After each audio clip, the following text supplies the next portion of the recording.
احنا انكتب علينا مع نادي الزمالك ما ندوقش طعم الفرحه.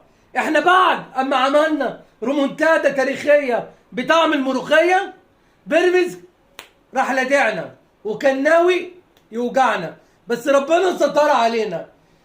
الشوط الاول بيراميدز كان بيلاعب نفسه، بيراميدز كان بيلاعب نفسه في الوقت اللي كان اسوريو بدل ما يخطط قاعد هاري الجمهور بوس. ايه يا عم اسوريو؟ ايه يا عم اسوريو؟ هو خطيبتك قاعده في المدرجات يا عم؟ يا عم ما تركز في المباراه يا عم. ده احنا جينا في الشوط الثاني وبعد ما بيراميدز اتعادل، بيراميدز كان بيلعب محمد صبحي.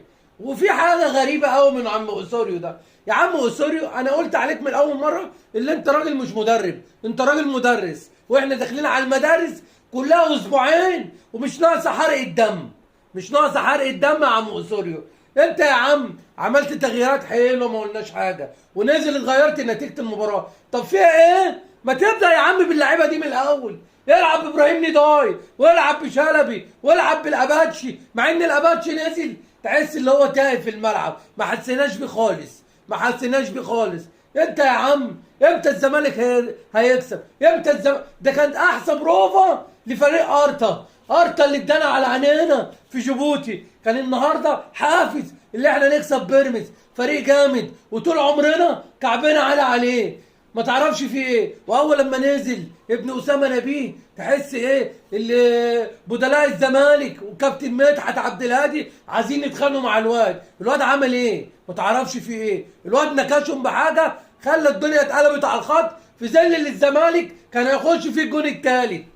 احنا ما استفدناش النهارده غير حرق الدم، حرق الدم. وطبعا اسوريو كالعاده نزل الشوط الاول بيهجص تشكيل اي كلام، تشكيل كله حرنكش، ملاعب لي ده وجايب له اوشه ومش عارفه مين، ولاعيب مش في مكانه. ايه يا عم ده؟ وبرضه نزل لي ابراهيم نضاي، ابراهيم نضاي اللي جاب لنا الجون الثاني بيلعبوا لي باك شمال، باك شمال مكان عبد الشافي، وده مش مركز الراجل خالص.